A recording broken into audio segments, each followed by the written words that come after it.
Thank you very much, Paul, and we just want to, on behalf of the Tribal Governing Board, I think we have some of us here. Mick Isham is Secretary-Treasurer. Mick, is he the one with the, where's Mick? Mick is way back there, and I don't know if the others are here. Rusty Barber's over here in the corner. So on behalf of our overall governing board, I know Bill is up in Duluth, Bill Moore, our vice chairman, but we want to welcome everybody here to this great initiative that's going forward. I want to commend Paul and the folks that are working with him on Mining Impact Committee that we as a tribe have got behind to bring recognition to what's going on in our community. And Chairman Wiggins from Bad River, our neighbor to the north, our Ojibwe brothers and sisters to the north, we stand with them on this fight. We don't want no poking in the Pinocchis, I guess, Paul. We don't want none of that going on here. No poking around in the Pinocchis. You know, we have a beautiful land base here that for generations we harvested wild rice. We gathered the deer. We fought very hard as Ojibwe people to retain our rights in the ceded territory. We exercise that to this day because of the effort that was put in by a lot of our relatives, our forefathers, going back to 1971 when the winter dam was taken over back here. And at that time, we're going to commemorate this event again in this coming powwow on the 42nd anniversary of the powwow. We've got a committee working right now. I'm glad Eddie Benton is here, one of our distinguished elders. He's a part of our planning team here on this winter dam commemorative event. It's going to be held in conjunction with the powwow. We're meeting on March 2nd here in this very building here to really plan this event, because I really feel that goes hand in hand with things that have happened to our land and our land base, our waters. There's no way that we can allow the pollution to destroy our land and what we're doing. So I want to commend the folks here that are here. You know, I'll close with this. There's a lot of money put into supporting this effort, this mine, and you're looking at millions of dollars that go into the lobbying for this. But I want to tell you that there's more impact, there's more results when you have heart, soul, and determination. It can outweigh money any day. So give yourself a hand for everybody that's here and believing in the cause, what we're doing. And also for Paul and the committee here that's doing. Thank you very much, Paul.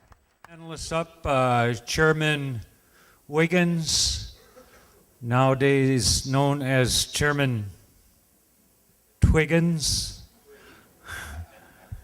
Jessica Koski from the Keweenaw Bay Indian Community, and Bob Kincaid from Cold Mountain Watch.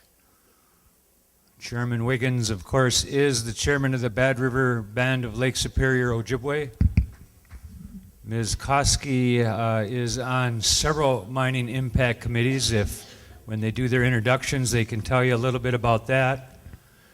And Mr. Kincaid has lived amongst mountain coal mining for maybe all of his life, but I'll let him explain that. And we're going to go with Mr. Kincaid first, Ms. Koski, and we'll let Mr. Chairman Wiggins finish up for this evening to talk about their experience, but also what they would do in response, what we need to do as people, because in the next 2 weeks there will be a vote in the state Senate. The changes in our environmental laws are already through the Assembly because of the majority of Republicans that are pushing it there. If a bill is passed at the Senate, it will be signed by the governor. The mining company has so far put in $15.6 million that we know of in political contributions specifically to Republican politicians. There was 2 Democrats Tom Barrett was one of the Democrats and another Assembly Democrat, but the rest of the money, the majority of it went to Republicans. A lot of those Republicans are in southern Wisconsin, and they're looking for jobs. So we're against a political situation in which we have a lot of legislators down south, some of them who have never visited northern Wisconsin. Some, we were told, felt that their lives were endangered if they came to northern Wisconsin, and so they didn't come to hold a hearing in the community where this proposed mine will impact their lives. That's in the watersheds that go north into Lake Superior through the Bad River Reservation, and only a few miles away, the watershed that comes down into the Chippewa flowage. And the questions we ask is, if they can do it for this mining company, if they can do it for this mine, why can't they do it for other ore deposits? What about the Round Lake vanadium deposit out here that's valuable to the community? Who wants that? Who's going to come in here next? What about some of the other sites that they designated? If they're going to exempt GTAC from environmental standards and give them waivers and exemptions, why not all the other mining companies? Why not the paper companies? And I asked the question at a hearing where I actually got more than 2 minutes to speak. If people had invested as much money as people have invested in this potential mine that's going to come and go when we have to stay here forever and be concerned about how our resources, what condition they might be in,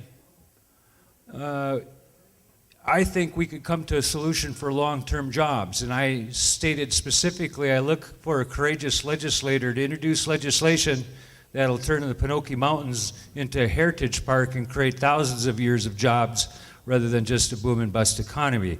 But I want to give this over to our good friend from West Virginia, who is going to say it as about straightforward as he can get, the Honorable Robert Kincaid.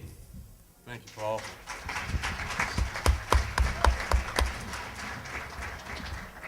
My name is Bob Kincaid. I do come from West Virginia. I'm the president of the board of Coal River Mountain Watch. Coal River Mountain Watch is a grassroots organization that is the point of the spear, living with mountaintop removal every day.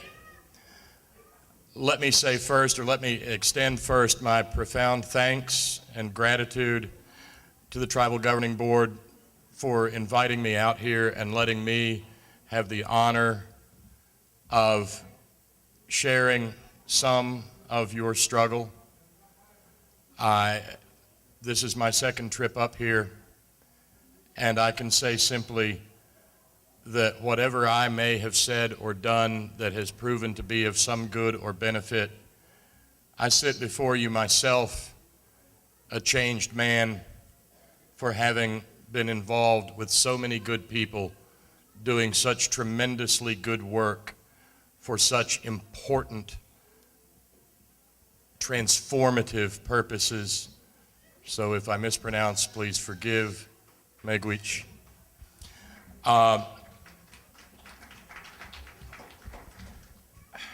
It is fitting, I think, that we began this discussion with a discussion of violence, because we need to understand all the way down to the very cores of our beings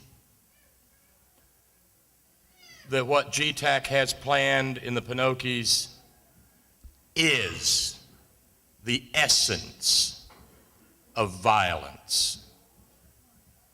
It is violent when a mother finds out she has cancer and will never be a grandmother. It is violent when a father dies before he can teach his grandsons how to be men. It is violent when a child never sees her 7th summer because her body is awash in toxins. I come here from Appalachia, where our heritage has been sacrificed so a very few others can make money? That's all? Our lives have been traded for a handful of people's profit. And please understand, the reason I am here is because the man who wants to trade your lives for his profit is a hillbilly like me. So I kind of want you to know that we're not all bad. And I want to do my best to try to talk truth about what happens when mountaintop removal moves to your community to stay. And make no mistake, we are talking about mountaintop removal.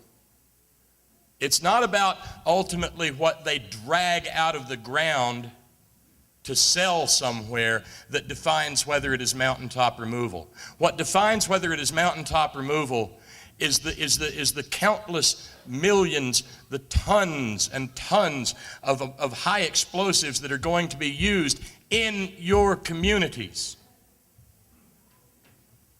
And what those high explosives and the use of them is going to do to the community and to the people who make up the community. We've had to learn some disturbing terms in the last few years in Appalachia because there has been a growing effort to scientifically document what mountaintop removal does when it comes to stay. And it stays, and it stays. Ultimately, the company and the money will go away, but the mountaintop removal will stay. I've been told by one scientist that the mountains in Appalachia that have been blasted to perdition will be 100,000 years before they will ever meaningfully support life.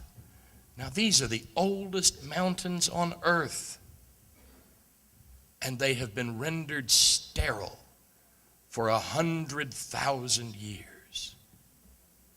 That is well past the memory or well past the ability to visualize that any of us have. I'm so deeply impressed and so deeply moved by the sense of heritage to which I have been exposed today.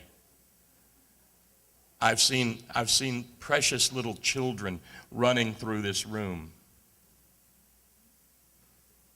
And I cannot abide, to my soul, I cannot abide what I know will happen in a few years if GTAC and their bought and paid for political pals get their way. I can't stand it, and I can barely bear to say it to you. But the science already says it. We have an effort underway in Washington, D.C. called the Appalachian Communities Health Emergency Act that is based on this growing body of science. And we know what millions of pounds of ammonium nitrate and fuel oil explosives do to a community. We know. We don't suspect, we know. We know what it is to go to the doctor's office and be told cancer. As a friend of mine says, back home in Appalachia, cancer is as common as the cold. When somebody tells us now, oh, Bill's sick, we don't say, has he got the flu? We say, what kind of cancer does he have? Even babies in the womb are not safe from mountaintop removal and the poisons that come with it. Millions of live births in Appalachia were examined, the records of them were examined, and they happened between 1996 and 2003. And what we found were devastating, shocking to the conscience levels of birth defects.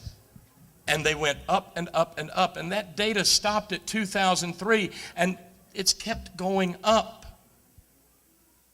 We don't know where the top end is. We don't know if there is a top end.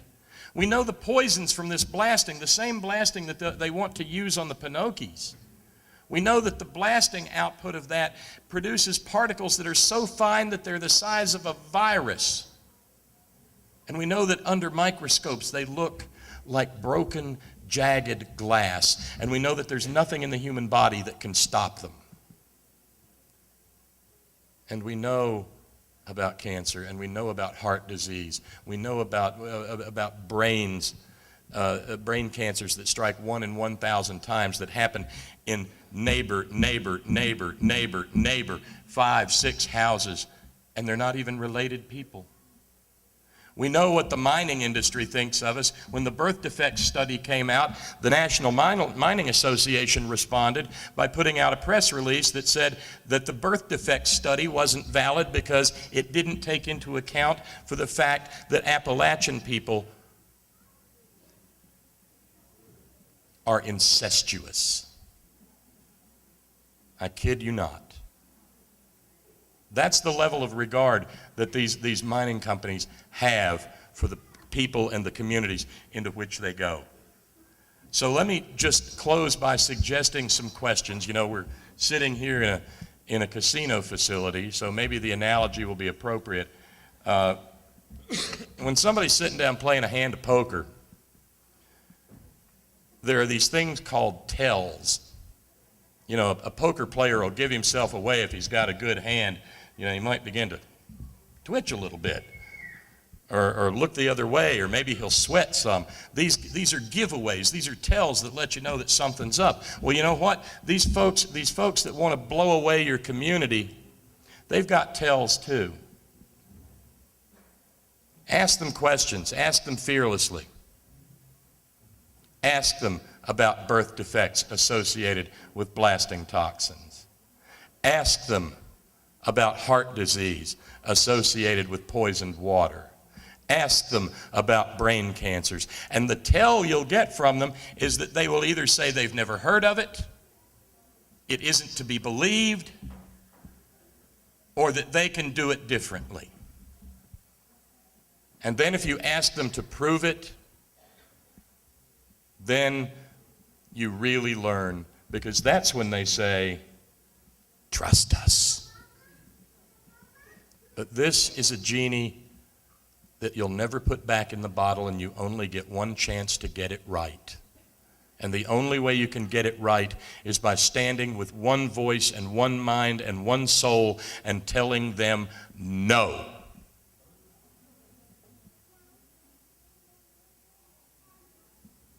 For what it is, no is the strongest word in any language. Tell them no. And here's the good news. If you do not merely hear, but if you do, if you act, there are enough people in this room right now, there is enough power in this room right now to stop it. If you stand together and speak with one voice. And I so do pray you will. And I thank you again very kindly for the honor of letting me speak.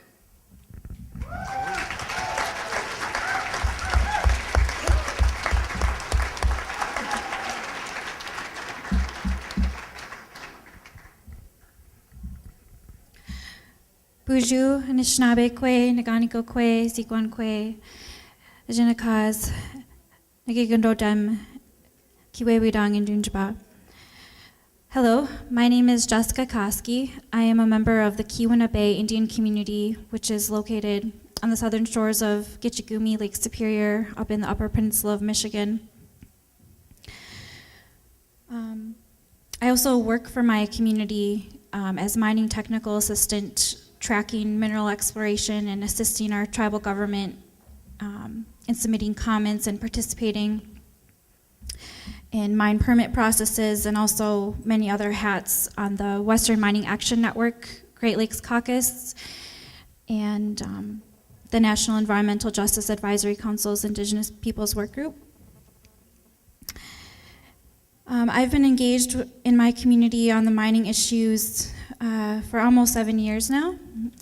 Our community is overwhelmed with prospective mine developments in all 4 directions of our community, and even within our permanent reservation homeland. To the east of us, about 23 miles, is a controversial Eagle sulfide mine development. It's under construction right now by Rio Tinto, which is the second largest mining corporation in the world. They're based in London. They have chosen their mine portal. This is an underground sulfide mine beneath a river, the Salmon Trout River of Lake Superior. They chose to blast and tunnel their mine portal into Mikiziwasin, Eagle Rock, which is a sacred place to the Anishinaabe and other Native peoples.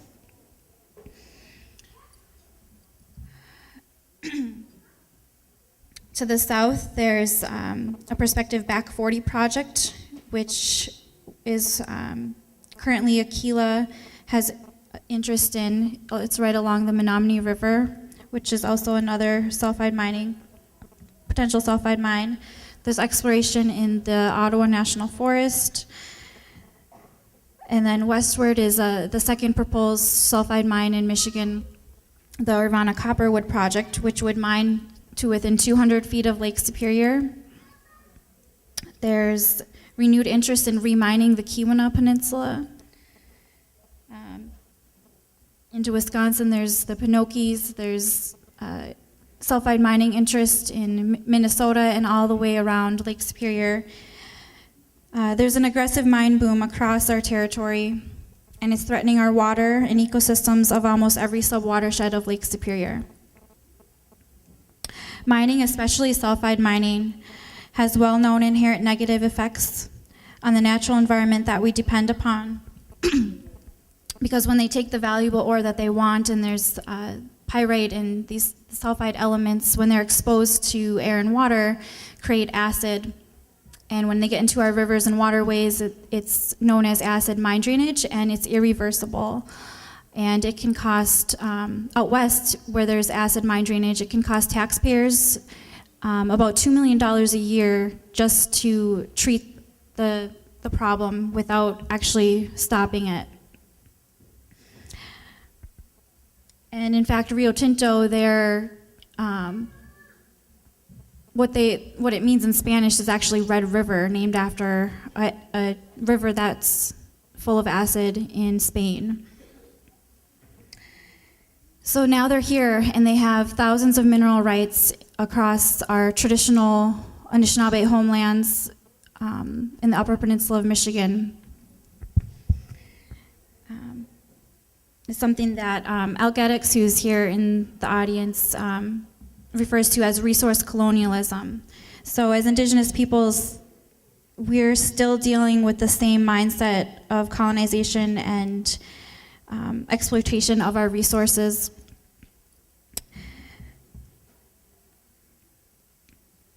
And about 140 years ago, our ancestors signed treaties as sovereign nations with the United States of America. And these treaties, leading Native American scholars have said, could be used as powerful, probably the most powerful and oldest environmental legal tools that we could use to protect the Great Lakes.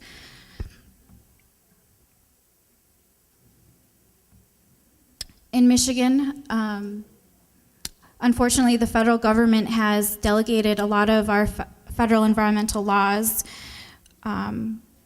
which in the 1970s were huge victories for the United States to clean up our waterways and our airways, but it's been pretty much downhill since then. As the state of Michigan is individually looking at different projects and permitting all of these developments and the multiple permits associated with one very large mine development without consultation or consent of our community, without even adequately notifying us. There was recently a study by the National Wildlife Federation that examined and compared sulfide mining laws across the Lake Superior Basin, and it found that Wisconsin had the best laws on the books already. Wisconsin's mining moratorium, which grew out of grassroots level from the people, not the corporations writing the laws, but the people that grew out of Crandon and a statewide campaign to protect the clean water that Wisconsin has. And that's currently threatened right now.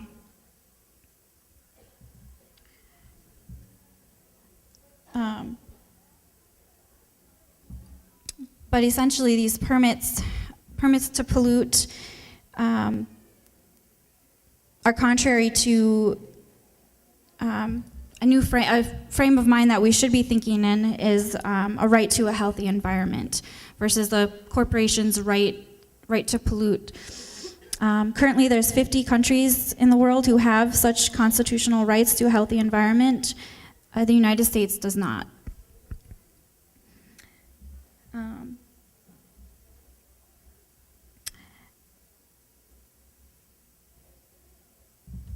And as Anishinaabe people, we have responsibilities and we have an obligation and opportunity to reclaim our customary roles in our traditional territories. We have traditional knowledge. We have been here for centuries and thousands of years.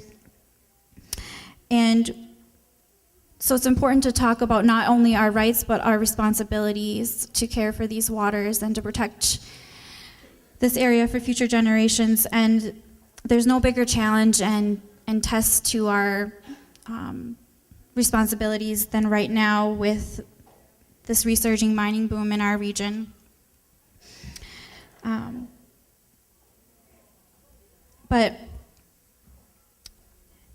And I think the way to do it is, I think back to this experience when I was, as a student, returned to the community when there was a stand for the land at McGeezywass and Eagle Rock where members of my community and supporters lit a sacred fire and were protecting that area from the mine development. And one of our spiritual leaders came out and was doing some teachings, and he took a bunch of sticks and he broke one stick, and when you break one stick, it's easy to break it. And then he had all of the sticks all bundled up in one bunch, and then you couldn't break them. And it's that simple teaching of, when we're all standing together, there's strength in numbers. And as Anishinaabe people, we have a shared legacy and culture and goals and vision for our people, and we do need to work together. Because as an Anishinaabe nation, as Indigenous peoples in the Great Lakes region, with our collective sovereignty, and we'd definitely be a force to be reckoned with for protecting this area. Compared to corporations who are thinking in terms of very short-term dollars, quarterly profits, the Eagle deposit, for instance, a mining engineer calculated the dollars of how much money they would make, and it's incomprehensible. The dollar bills could wrap around the equator of Mother Earth 17 times. So these are the sort of profits that these large corporations are after, and thinking in terms of for selfish greed versus seventh generation. And a quote that I first saw at the very first mine hearing that I went to in Michigan about the Eagle mine, where there was like 200 citizens who spoke out opposed to the mine. And you may have heard it before, but it's only when the last tree has been cut, the last river poisoned, and the last fish caught will we realize that we cannot eat money. And I think that this really resonates with all of this, what's going on right now. We have to remember who we are and envision a sustainable future so that those coming after us will have a good way of life as well. And I guess the last thing that I will leave you with is I would just advise everyone to be informed, stay connected, and have courage. So, miigwech, thank you.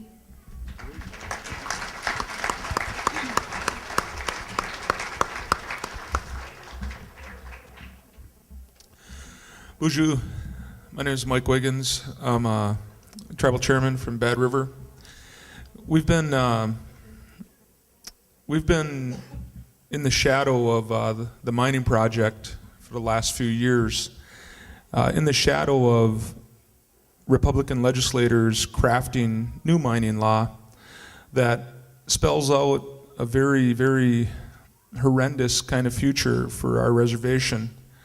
But more than that, it spells out in legalese and ink on paper a very horrific future for the ceded territory of all Anishinaabe.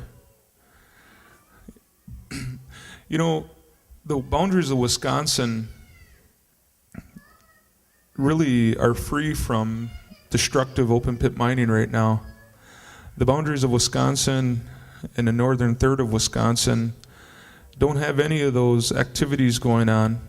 And in large part, it's because Anishinaabe fires are burning strong through the realm of treaty rights. There's a seventh generation perspective that's there that understands what our lands and waters mean to us. There's an acknowledgement to all those ancestors that passed away going to Sandy Lake, an acknowledgement of Chief Buffalo's journey to Washington to keep our home, an acknowledgement that each of us in this room, from the oldest person in this room to the youngest, is a seventh generation. And we're all going to have our part to play in trying to pass on what we have right now. So I just want to say a couple things about AB SB 1 that might be on the floor for a vote, like Paul mentioned. In that law and in that ink that they're writing on that paper, they have things that will allow the mining company to take waste rock and fill in lakes and rivers and streams. They have language in there that will allow them to pollute groundwater aquifers. Language in there that would make the mining company not have to be accountable for pollution to some of those groundwater aquifers. There's language in there that gives the mining company exemptions around environmental protections. So you have legislators and mining company officials standing tall saying, this bill does not weaken environmental protections. And then they stop sending that language out, right? They stop right there and they catch their breath.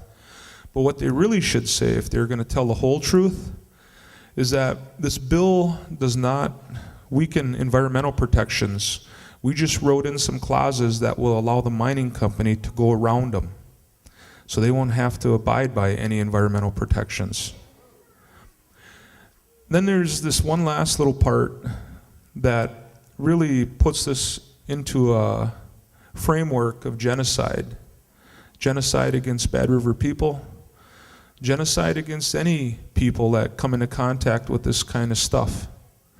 And that's a change in wording when you talk about the public health and welfare of people and ecosystems. That changes the current mining law standard of will not harm to the new AB SB 1 version of will not significantly harm. And it's a real simple translation from an Ojibwe perspective, looking at the monstrosity of this stuff coming at you. It's a translation that essentially takes will not significantly harm and translates that to we will hurt you, then we will debate the word significant. And for Bad River, what we're essentially saying is Gaween. And there's been a beautiful thing that has arisen on account of that. We have Bad River tribal members hitting the road, talking to groups of people at universities and talking to other communities. We have elders like Joe Rose Sr. and others standing up to chart a vision and a course and a message for us. We have Jodan Rose and Jerome Paulus, Danny Paulus, and so many others, Sam Morris, and people all over the place really standing up to sound our drums all over the state. And there's people like waking up and understanding our simple, humble message, and one that's kind of just being echoed and thrown around again by us, because that's necessary, that water is life, our lands are important, and even if we're left alone by extractive industry, we're going to have our hands full to pass on the good things and the good things around us to future generations that are on their way. I got asked on a recent trip, we talked to a lot of groups around the state just this past week, and I was talking to over 200 suits in a room, the Milwaukee Rotary Club, probably people that are so important. I was probably lucky I didn't know what they did, because I would have probably been really shaken and scared up there. But their suits really looked important. And I kept getting asked by the guy who was firing the questions at me. This question is one I hear over and over again. And it's one that's meant to really minimize and diminish our voice. And it's real simple. Is there any possible way Bad River would ever allow a mine in the Pinokies? And at that moment, I got sick of that question. I've answered that a number of different ways. And I said to the crowd there, all those suits, I said, you know what he's asking me? What he's really asking me is, how much toxicity and poison are your people willing to endure? That's what he's asking me. Is there an amount of poison and toxicity that your people would consider safe so that they can mine there? And it's real simple when you look at it through that filter. So, really quickly, why do we see this thing and this stuff so badly? It's because of exactly what Jessica and my friend Robert Kincaid from West Virginia said. In the mining industry, every mine is different, and it's defined by what's in the ground, what's sleeping in there. There's a very simple part of me that says, if the United States government would honor their treaties and honor us as Anishinaabe, all we should really have to say is that we know there's a thunderbird that sleeps in the Pinokies, and they should go away. But as it is, we got to deal with all this stuff. So when we look in that mountain where that thunderbird sleeps, we see rocks that, when exposed to air and water, create sulfuric acid. And again, when those rocks are crushed, they can store them legally in rivers, waters, and streams. And when they're exposed to water, they drain sulfuric acid.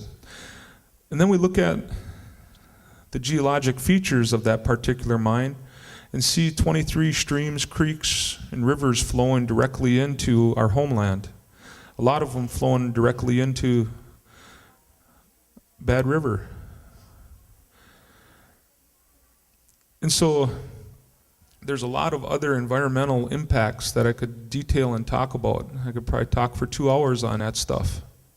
Air pollution and sulfate pollution that decimates wild rice crops. Heavy metals that are invisible. Heavy metals that love to cling to clay. And as those waters drain into Bad River, I know most of you have been up to our res and seen that our river runs red a lot of times because of the high clay running through it out into Lake Superior. Heavy metals love to cling to clay, and they go further. And all that water from the Pinokie Mountains is on a journey to Big Water, on a journey to Lake Superior. We know that. It comes right through us. It comes right through our wild rice beds and stuff. And so, genocide. I told the legislators, and I do believe this in my heart, I believe that Anishinaabe understand this, and it's why Josephine Mendaman and so many others walked from the four corners and arrived in Bad River last year talking about water is life. It was real simple, and an elder reminded me the other day. There's water all around us, and as we sit here right now in this room, we can't see it, but we're really immersed in a global water right here. Now in the summertime, of course, scientifically speaking, right, we call that humidity, and when that humidity's high, what happens? We get a lot of water running off of us and around us, eh? Well, we're in a global water right now, and as people sitting here as living organisms, in the big scheme of things and in ways I can't understand, and physicists and scientists kind of explain, we're here as a result of essentially random stardust coming together. Stardust. But when you think about water, you're 75% water sitting here as a living organism. Even in the brain, there's a lot of water. 75% water. The person next to you is 75% water. It's real simple. It's hardly random. For those of you that lived in LCO, you're probably a manifestation or come to life. The water's from the LCO water treatment plant that comes through tap, or maybe it's from the groundwater aquifer underneath your reservation here. But it's also from the lakes around here. Because just like I think Aldo Leopold wrote about it, but you can just think about it and see it's true. I shot a spike buck standing in Kakagan River. That spike buck was eating aquatic plants that were drawing water from Kakagan. And those plants were comprised of a lot of wet, fibrous material full of water. And that spike buck was ingesting that, becoming part of it. And that spike buck was how much percent water? A lot. And then we take that buck, we clean him, we make him food, and we ingest that. And all of a sudden, Kakagan River, just like these lakes around your home right here, are a part of you. So really, for the people of LCO, just like Bad River, we're not random water. We're a manifestation of the groundwater aquifers underneath our homes and the waters around us. For me, Bad River, Lake Superior, that spike buck, the wild rice, whitefish, trout, all that stuff. And when you look at what the mining company needs to operate, because they pretty much wrote the bill for the Republicans in groundwater contamination, the ability to pollute, all of that stuff, toxicity, the ability to release toxicity. Just from a water perspective alone, if I look at all of our Head Start kids at classroom and all those little bitty kids that are 75% water sitting there, and think about what the mining company wants to do, you can see very quickly that there's some genocidal shadows that start to pop up over this whole thing. And I could say real quickly that wild rice itself, our wild rice being decimated by sulfate pollution, that's genocidal too. Because really that's traditional food. And even if I take all of our sacred teachings and all of those cultural components and all those things that are out there and that our elders teach us and just set them aside for a moment, I look at wild rice and the diabetes in our community, and I understand that that's a slow burning carb. That's a grain that is slow burning and helps elders and it helps babies regulate blood sugar. And if we have babies that are born in our community that are predisposed to get diabetes later, and feeding them a lot of wild rice and regulating their blood sugar preserves their ability to produce insulin so that they don't get diabetes until way, way later. There again, we're talking about life. We're talking about the ability to live a good life and a long life through the eyes of children. That's just wild rice as a traditional food, as a medicine, right? Tony DePerry from Red Cliff says water is the first medicine. Well, wild rice can't be far behind. And what about fish? Mercury toxicity comes from the number one producer around us. That's the taconite industry. That's the iron ore industry. I forget what it was, 1 in 11 babies. I can't remember exactly, but it was like that. 1 in 11 babies up the North Shore of Minnesota is born with elevated levels of mercury. Mercury also impacts our fish, and if there's any spearfishers in here, they understand full well what the different colored lakes on a Glyphwick map look like, and that the ones colored red, especially if you have babies in your house, are to be avoided, because those fish are already so full of mercury that feeding them to your children toxifies them. We also understand and know that a lake as big as Lake Superior, Gitchgami, man, that boggles the brain because how huge it is, already has fish consumption advisories on it, so that some of those great big ancient trout are loaded with mercury. And when you think of the mercury plume that these things emit and how they create hot spots, and you see that lakes around us are already colored orange and red on a Glyphwick map, fish are a sacred food for us too. And really, when you think about mercury and how it attacks the brain of a baby, how it comes through a mother's breast milk and intoxifies a baby, and their ability to think and reason, their cognitive intuition, I start thinking about genocide again. Because babies that have a hard time thinking because they're being poisoned are going to have a hard time with sovereignty and self-determination and survival as a nation. And so those things are part of why we stand up and we fight and we say Gaween. Because we understand what they are. And the mining company wants to speak a language, and I'll tell you some secret mining language right now. You can translate it for yourself. It goes like this: jobs, jobs, jobs, money, money, money. That's secret mining language right there. That's all they want to talk to you about.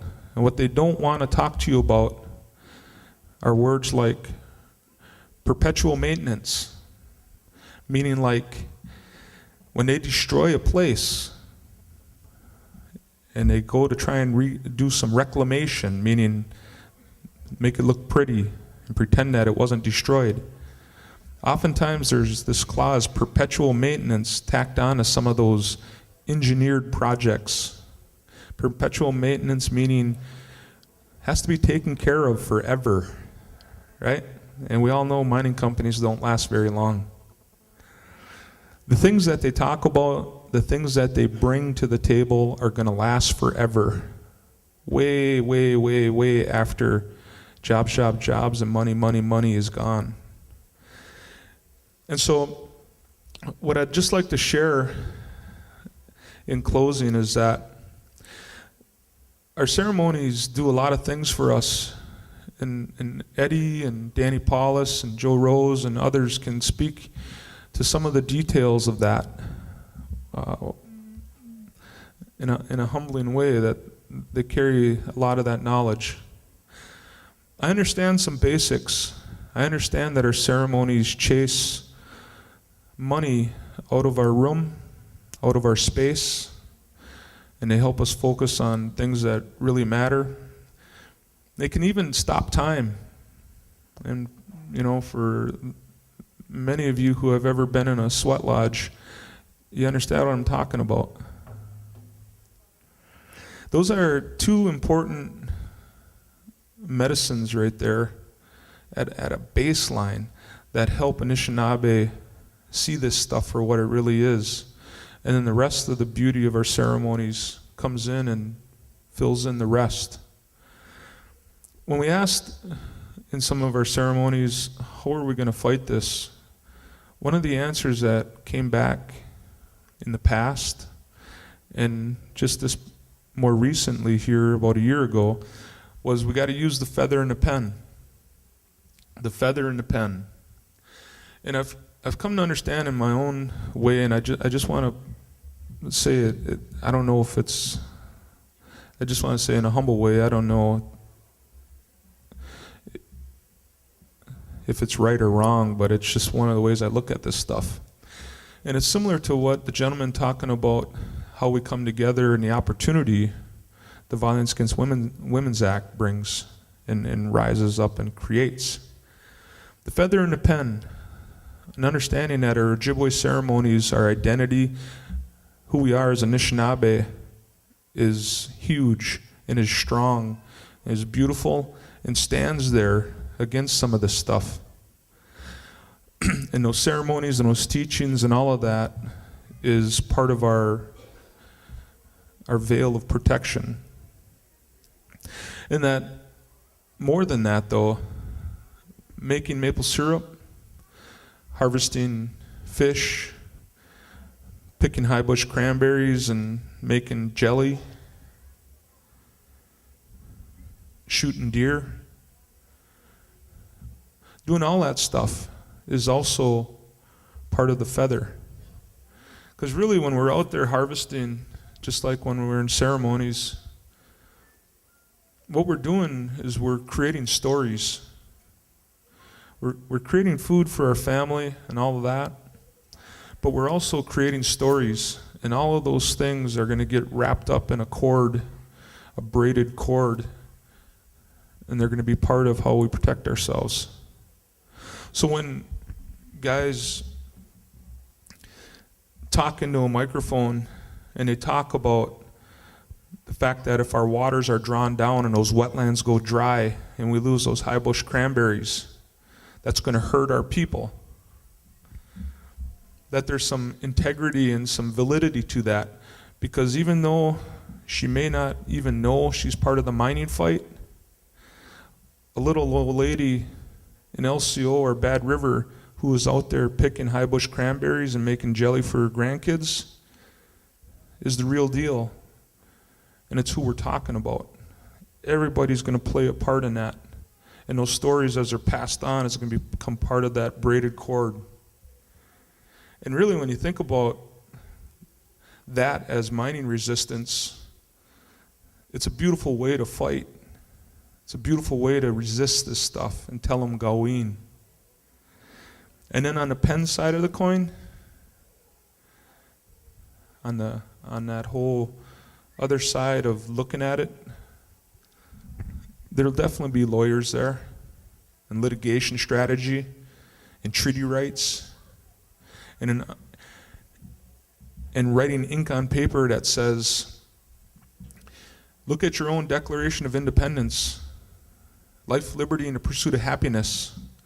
They didn't write air and water in there, because there is no life without air and water. And if they started into air and water, you would have seen those words come up again. We hold these truths to be self-evident. Because they did talk about human rights and equal rights for all, right? So the pen's going to have its role.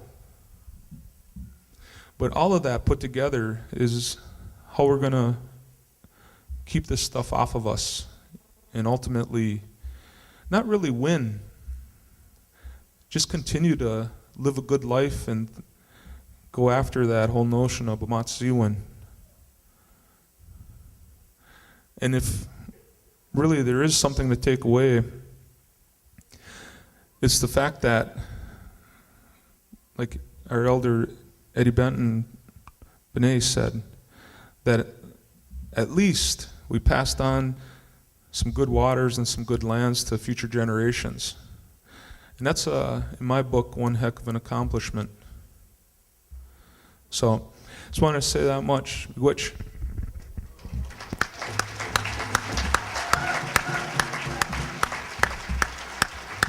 There are microphones over on the left and over here. If there are people that have questions, we have 10, 15 minutes more before we switch over. Your questions are welcome. Mine would be this.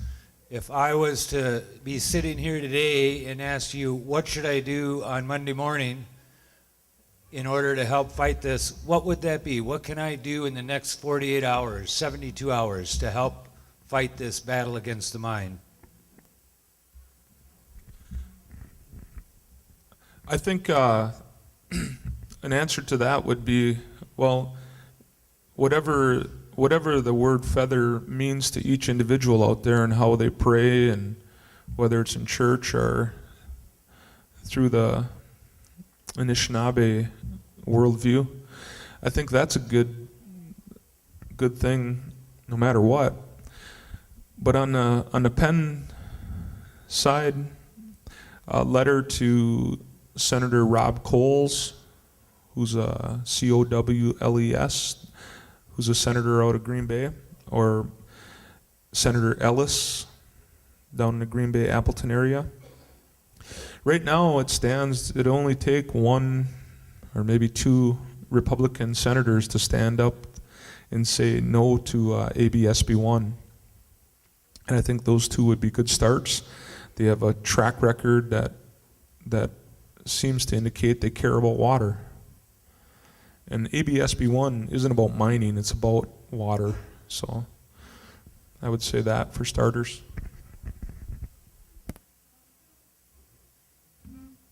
Bonjour. Miigwech for being here, miigwech for speaking about the water, and thank you for just living your truth and sharing it with us.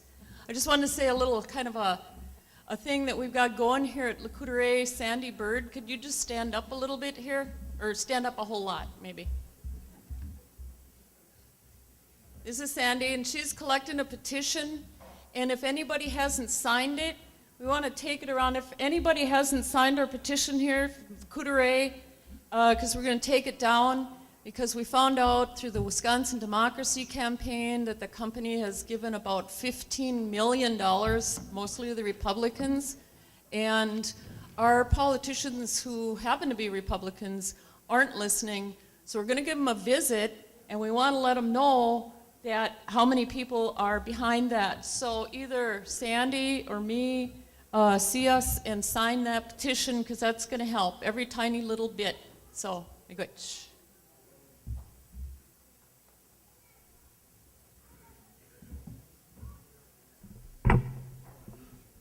Bonjour. I think it's important that people understand this is not the first time that the legislature, politicians, and mining companies have engineered an assault on the environment and the native people of Wisconsin. During the 1970s, 80s, 90s, and into the year 2003, 27 years, the Mole Lake Band of Lake Superior Ojibwe battled 4 different mining corporations and defeated every single one of them.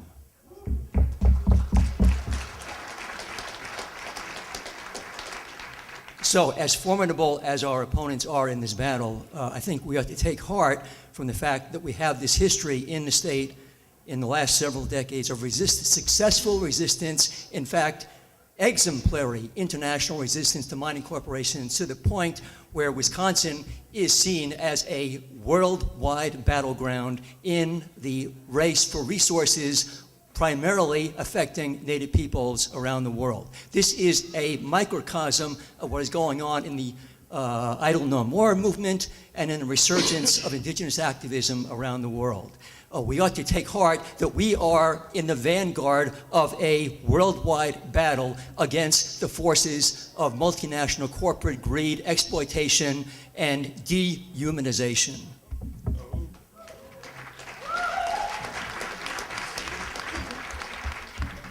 This morning I had a talk with Bob Kincaid, and we talked a little bit about the difference between organization and mobilization, and I wonder if Bob could talk a little bit about this important distinction.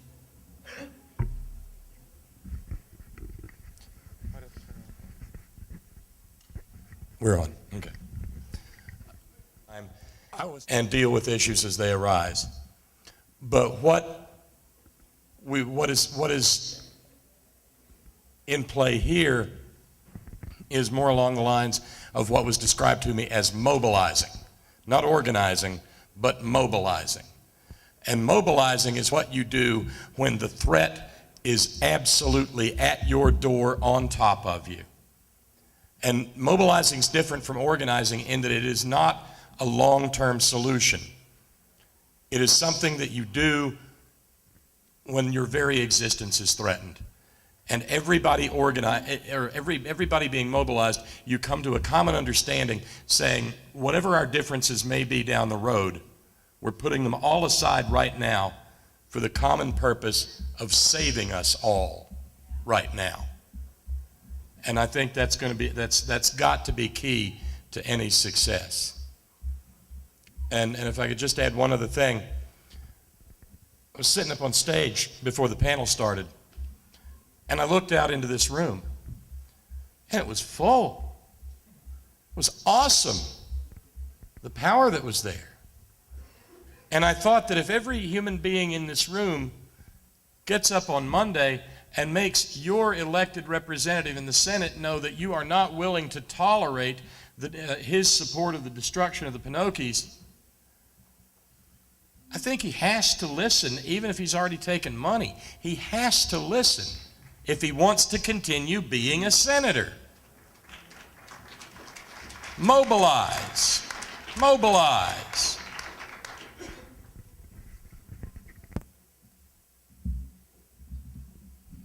Anishinaabe. There, Mike. Well, I got word this morning on the way down here. I got a phone call on the cell, and it was kind of disturbing news to me. It's about Madeline Island. They're planning on going over there and digging up our relatives up again. First thing. In the springtime, they're planning on this. Well, Army Corps of Engineers planning on this. And that's coming from an elder that I know up there from Bad River. And I don't know if you guys got a letter yet from them people over on the island about that, Mike? No. All right, because she wasn't for sure. And that was Sylvia Cloud. She asking all the people to come up there together.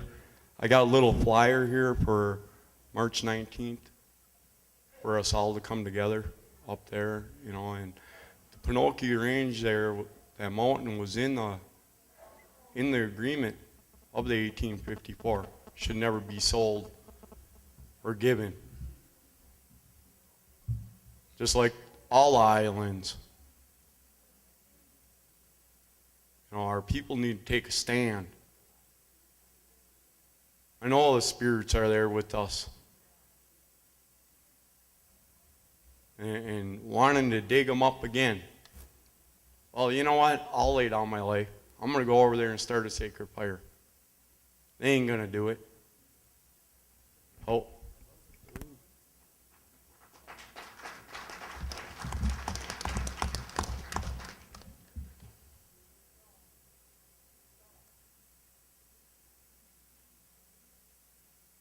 Poso. Netanawi Makanuk. Ano Takuki Aswisian. My name is Rebecca Alegria. I'm from the Menominee Nation, a Menominee tribal member. I'm a grandmother, a mother, a wife, a daughter, a sister, and an auntie. And this is one of my little nieces here, and if you could introduce yourself. So my Indian name is Wasesawia. Yes, and she was last year's Miss Menominee Nation. And her grandfather was Hillary Sparky Waka. And I guess I'm here today because we have been through this battle before.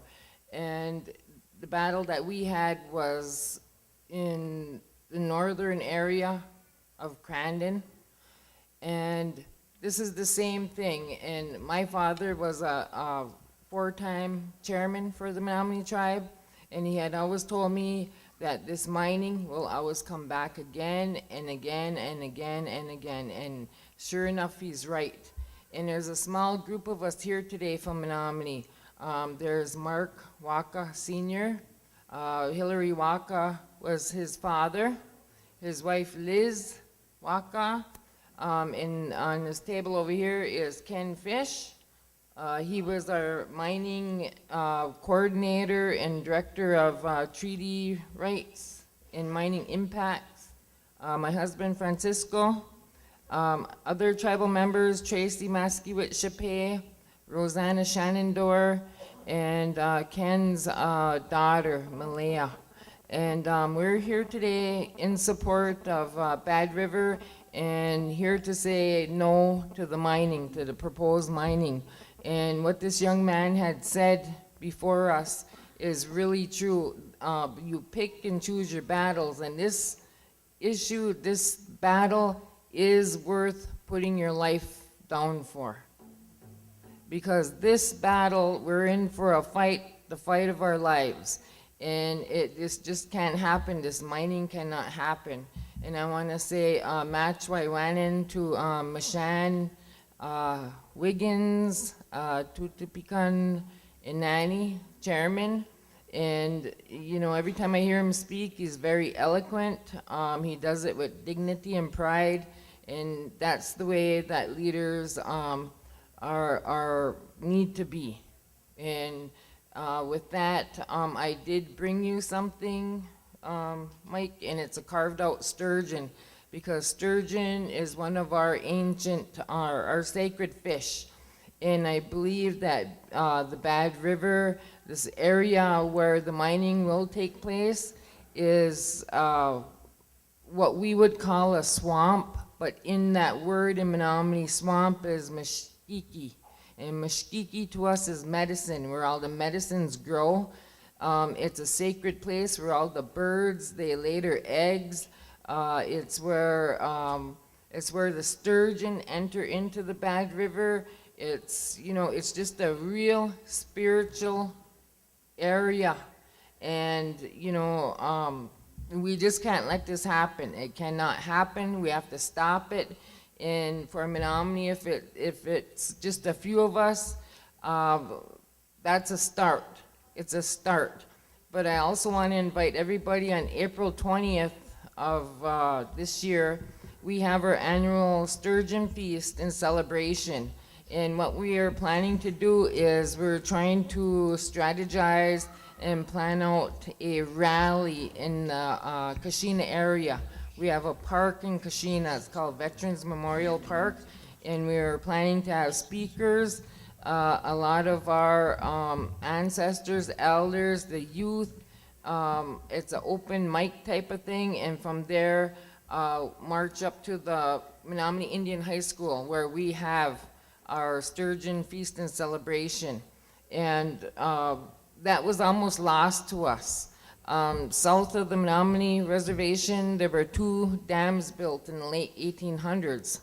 We were without sturgeon for 101 years until a small group of young people were going to go down and illegally harvest the sturgeon to have this feast and celebration, because they were told by their ancestors of what it was like, and it was beautiful, a beautiful time of the year.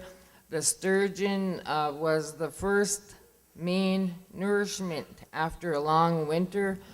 We used every part of the sturgeon, even the oil, the skin, everything. And it was a big, happy celebration time.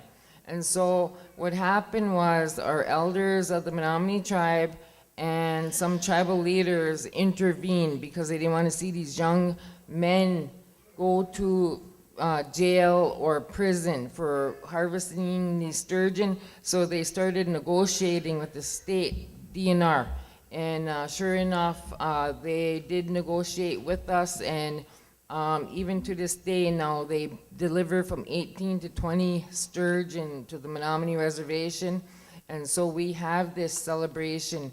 And along with that is the songs and the fish dance to honor the sturgeon. And you know, that's our first fish, that's our original fish. And so that would have been lost if it wasn't for a very small group who decided to just stand up and take a stand. And that's what has happened. So with that, I want to say, Matchway Wanan, Annette, and this is for you, Mike.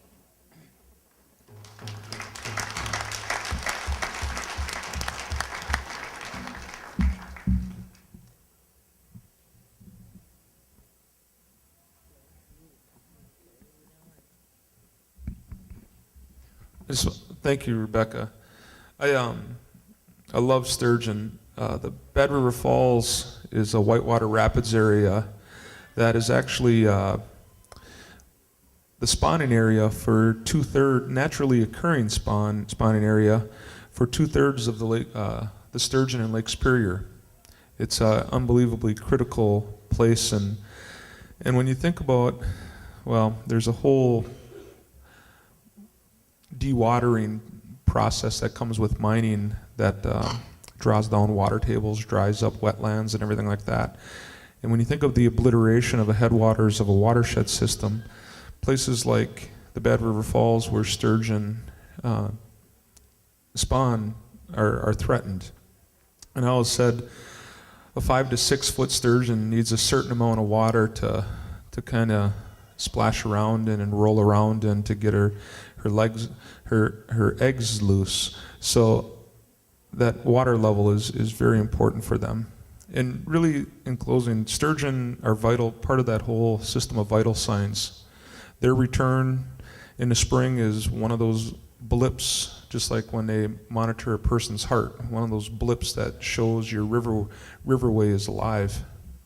And that's beautiful. Thank you so much.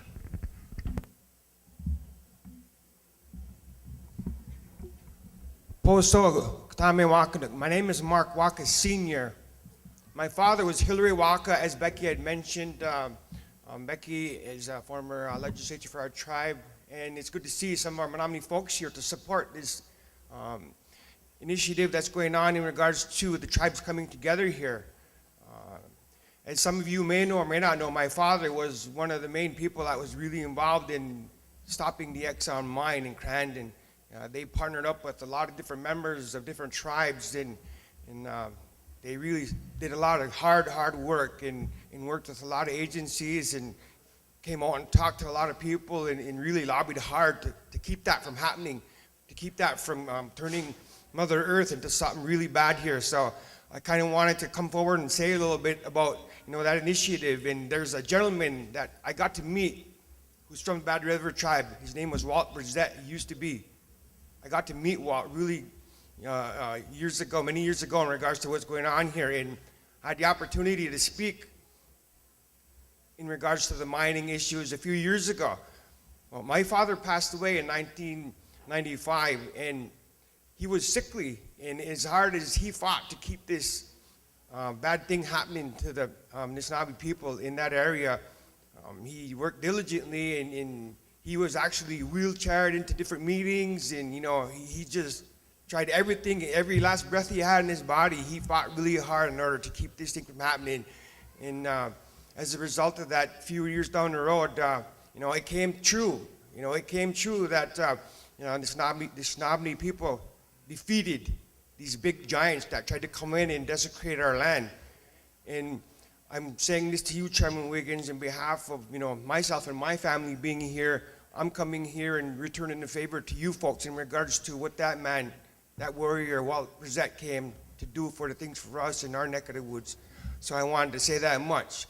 In my career, I was also the police chief for the Menominee tribe. I am not there anymore. I don't do that since the past year. But in my travels, I've gotten to work with a lot of real strong people.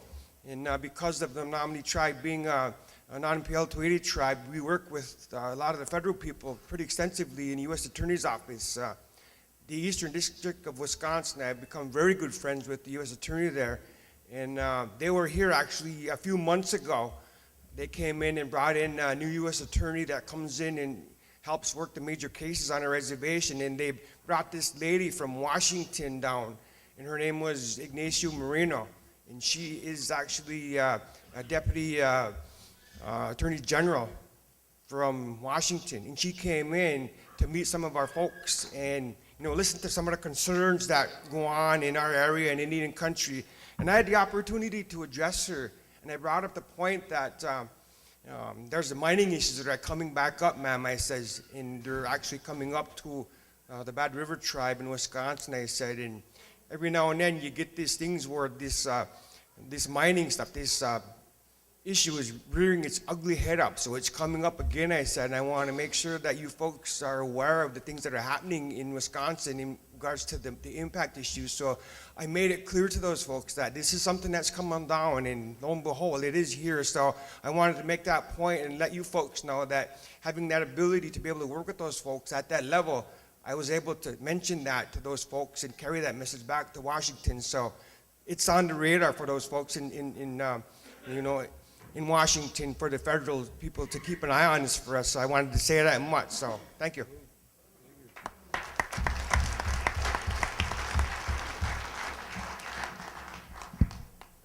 Bonjour.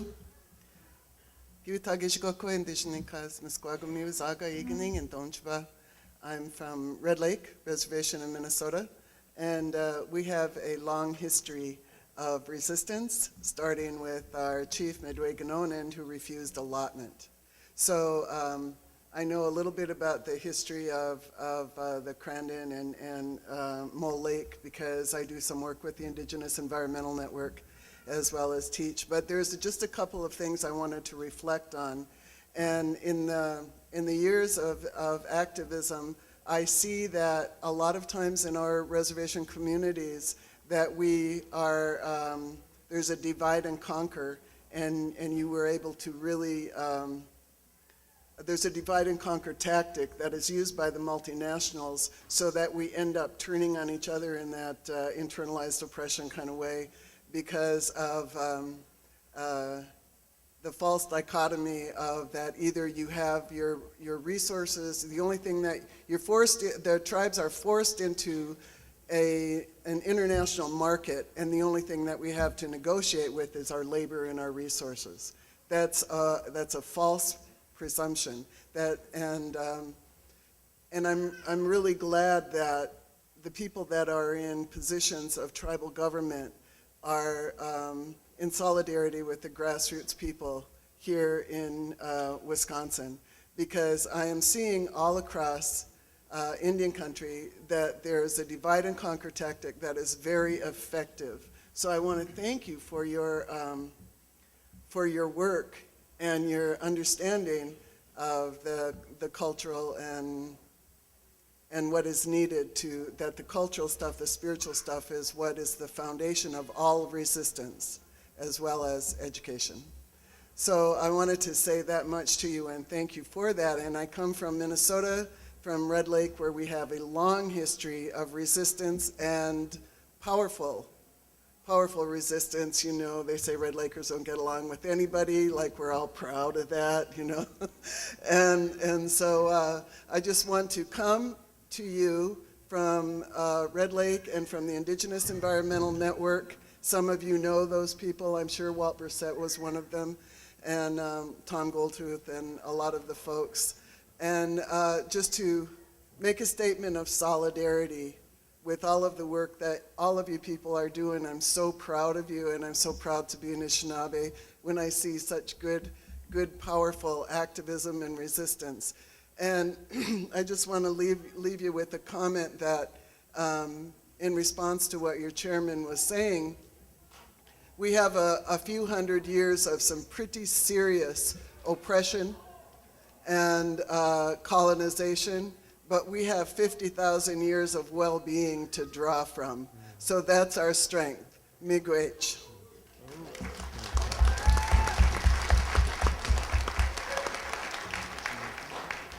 Bonjour, Anin, guten Tag. My name is Nick Vanderpie. I live in Bayfield. One of the things I love about Indian country is we always get fed. And Skabewis just came over here and told me if anybody wants to clean up on a feast, there's plenty of food left. So, I was listening to a Idle No More rap song a couple days ago. And this Menominee man kind of brought this up in my consciousness. And the lyric was this: talk with the cop who holds the Glock behind you. Now, a Glock is a .40 caliber automatic weapon.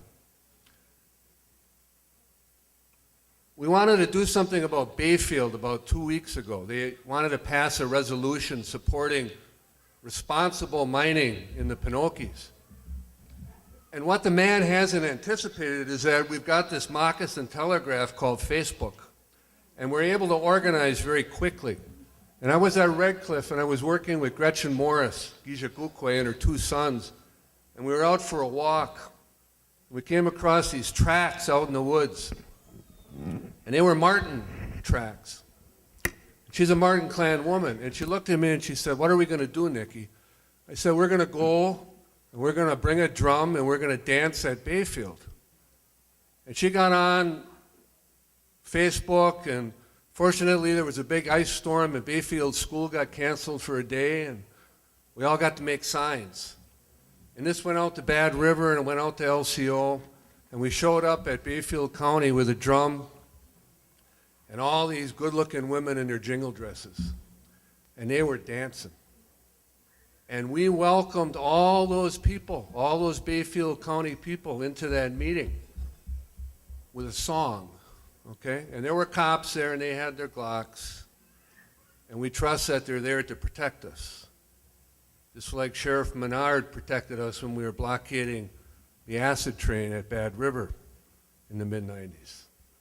So we got in there, and there was Eddie was talking earlier about the new people. Well, I experienced that new people feeling in that meeting, because everybody who got up and talked about mining was more articulate than the next.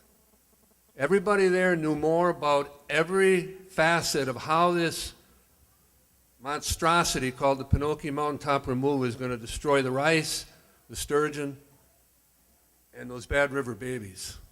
Everybody knew that. Knew that more than the AP writer, knew that more than Governor Wanker, knew that more than any of these other people, okay?